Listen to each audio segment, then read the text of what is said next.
د وطن میډیا درنو لیدونکو السلام علیکم. ملګرو ملتونو افغانستان کې د روغتیایي وضعیت د خرابېدو خبرداری ورکړی. دوستان ویډیو تر پای وګورئ. که چېرته مو چینل نه وي سبسکرایب کړی چینل هم سره سبسکرایب کړئ. ملګرو ملتونو په افغانستان کې د روغتیایي وضعیت د مخ په زیاتېدو خرابوالي او په دې هیواد کې د مختلفو ناروغیو د زیاتوالي په هکله خبرداری ورکړ. د ملګرو ملتونو ویان سټیفن دوجاریک د چهارشنبې په ورځ سپتمبر 19 یعنې د تلې په 9 روغتیایي خدماتو ته د لاسرسي راکمېدل د شري او اسهال ناروغیو د پیښو د زیاتېدو د کورونا وایرس د پیښو په وړاندې د مبارزې د کچې راټیټېدل او د پولیو د پیښو د زیاتېدو احتمال د افغانستان د عمده روغتیایي ستونزو په توګه یاد کړ.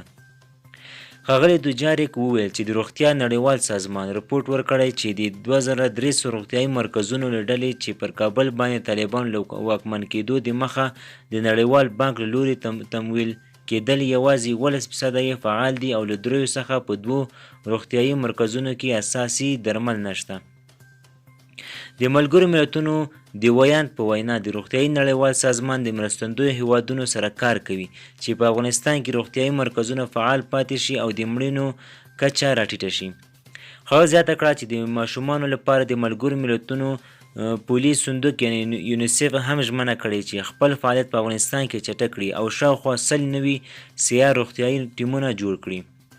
ښاغلی دوجاریک همداشان وویل چې د ملګرو ملتونو نفوذ صندوق په ټول افغانستان کې د قابلو د کار د دوام خبر ورکړ ترڅو ښځو او نجونو ته د روغتیایي مراقبت مهم حیاتي خدمات برابر کړي.